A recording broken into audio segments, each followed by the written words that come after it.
इथं पांगरी ते या ठिकाणी आलो असता इथं हे असा कट केल्यामुळं आणि कुठंच काय लावलं नाही. हे शेतकऱ्याचे टोमॅटो पडलेले आहेत तिथं रस्त्यावरच काढलेत. लागले कुठं तुम्हाला बाबा? हा आता ह्याचं कोण काय करणार सांगा मला. इथं लावायचं काम आहे ना त्याचं, बॅरिकेड लाव कुठं काय कर, काहीच करत नाही त्याने. अशाच प्रकारचे काम चालू आहे इथं. हा ही असं जर केलं काम तर काय होईल तुम्ही सांगा काय झालं नेमकं. पाठीमागून मी स्लोच चाललो होतो, पाठीमागून टेम्पावरून मी साईडला घ्यायला गेलो. तर हा कट आहे तो काय दिसला नाही वल्यामुळे आणि त्या कटाला घसरली गाडी बर आणि पडली. आता एक लेडीज पडली असते. नाही ना आता बघितलं की मी, माझ्यासमोरचा विषय झाला नाही. पण तुम्हाला काय वाटतं ह्याच्यावर काय काय काय करायला पाहिजे ह्यांनी? म्हणजे काहीतरी असं अडथळा म्हणून काहीतरी लावलं पाहिजे, लोकांना समजलं पाहिजे इथं बॅरिकेड उभं केलं पाहिजे काहीतरी पुढे रस्त्याच्या कडेला काहीतरी त्यांनी हा पुढं बाबा धोका आहे रस्त्याचं काम चालू आहे असं काहीतरी पाठीमाग केलं पाहिजे त्यांनी. आपण आता ही शेतकऱ्याचा माल गप्प पडला का त्याचं नुकसान झालं याचा भरपाई कोण देणार आहे? हा नाही नाही माल पडला शेतकऱ्याचा, नुकसान लागलं पायाला. आज गुडघ्याला वगैरे लागले का वर बघा. हा ही NH 160चं हे काम चालू आहे आणि या पांगरी गावामध्ये असं काम चालू आहे. मित्रांनो, घाईगडबडीमध्ये कॉलर माईक चालू केला पण तो मोबाईलला व्यवस्थित कनेक्टच झाला नाही, त्यामुळे यामध्ये कोणत्याही प्रकारचा आवाज आलेला नाही. मित्रांनो, पांगरी गावाच्या शेजारी म्हणजे पांगरी गावाच्या जवळच दहिवडी फलटण रोडचं काम सुरू असताना जो कोणी रोडचा ठेकेदार होता त्यांनी मध्येच अचानक ते उकरलं होतं. उकरलं असल्यामुळं अचानक पुढून येणाऱ्या आणि पाठीमागून जाणाऱ्या वाहनांना ते काय दिसत नव्हतं व्यवस्थित. मग त्यांचं काम होतं की त्यांनी तिथं बॅरिकेटर लावायला पाहिजे होते किंवा काहीतरी इशारा द्यायला पाहिजे होता की बाबा इथं काम चालू आहे. तर असं काहीच नाही, असं कोणत्याही प्रकारचं. पलीकडे रोडवरती पाणी सोडलं होतं. त्यामुळं हे जे बाबा तुम्हाला व्हिडिओमध्ये दिसत आहेत, आज शुक्रवारचा बिजवडीचा बाजारला जाण्यासाठी ते व्यापारी आहे त्यांनी टोमॅटो भरून आणले होते विकण्यासाठी.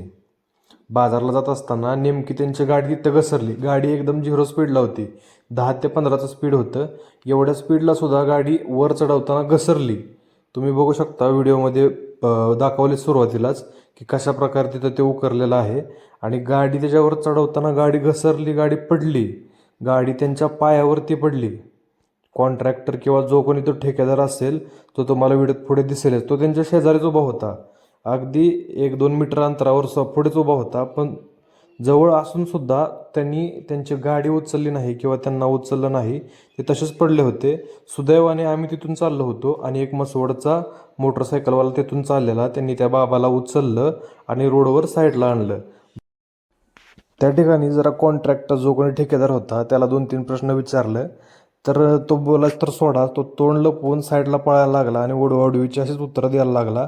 आणि वरून तो आमचीच व्हिडिओ काढायला लागला. तिथं जे कोणी आम्ही होतो किंवा अजून जी कोणी माणसं होती त्यांची तो पण नंतर व्हिडिओ काढायला लागला. ते काय कॅमेऱ्यामध्ये नाही आलं, पण त्यांनी व्हिडिओ काढले. त्यांनी व्हिडिओ काढायचं कारण काय ते माहीत नाही. व्हिडिओ काढले असेल तर काय हरकत नाही, पण त्याचं काम होतं बाबा की त्याच्या समोर माणूस पडला. त्यावेळेस तिथं मोजून ज्यावेळेस गाडी पडली त्यावेळेस तो कॉन्ट्रॅक्टर आणि त्याची माणसं होती, पण त्यातल्या एकाने पण त्याला हात लावला नाही.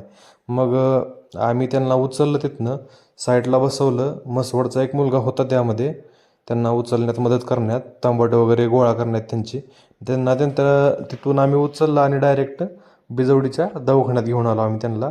आणि जे काय त्यांच्यावर उपचार आहेत ते तिथं बिजवडीतल्या डॉक्टरांनी केले. व्हिडिओ बनवण्याचं कारण एवढंच आहे की हे जर काम असंच चालू राहिलं, काम चालू झालं ही चांगली गोष्ट आहे, पण हे जर अशा चुकीच्या प्रकारे जर चालू राहिलं तर आज फक्त त्यांच्या पायावरती गाडी पडली, त्यांना सुदैवाने जास्त लागलं नाही, पण उद्या देव न करो पण एखादी मोठी जीवितहानी होऊ शकते. त्यासाठी शासनाने याकडे लक्ष देणं गरजेचं आहे आणि अशा चुका करणं टाळलं पाहिजे याकडे. आणि मित्रांनो, ही व्हिडिओ जास्तीत जास्त शेअर करा आणि तुम्ही सांगा तुमची प्रतिक्रिया कमेंटमध्ये की हे जे झालं ते बरोबर आहे की चुकीचं आहे ते तुम्हीच सांगा. आणि व्हिडिओ शेअर करा जेणेकरून सगळ्यांपर्यंत ही व्हिडिओ पोहोचली पाहिजे.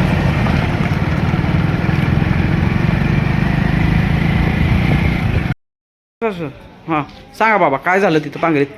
तुम्ही कुठून कशासाठी इकडे येत होता? का सवारीच निघालो होतो, बिजोळीचा बाजार होता, त्या बाजारासाठी निघालो होतो. हां. गाडीवर बजाव होतं, भरपूर माळवं होतं हं, आणि पांगरी बसनं एक अर्धा किलोमीटर पुढे आलो हं, आणि तिथं रस्त्याचं काम चालू होतं. हं. पण त्यांनी असा म्हणजे अडथळा वगैरे असं काय खराब रस्ता होता तिथं अडथळा वगैरे द्यायला पाहिजे हां. असं काहीच लावलेलं नव्हतं. ते बॅरिकेड लावलेले नव्हते. बॅरिकेड लावलेलं नव्हते, काहीच हां. नव्हतं. आणि गाडी घसरली, माझी गाडी पडली, पण तिथे जे कॉन्ट्रॅक्टरची माणसं होती पण त्यांनी साधा हात पण नाही लावला त्या गाडीला.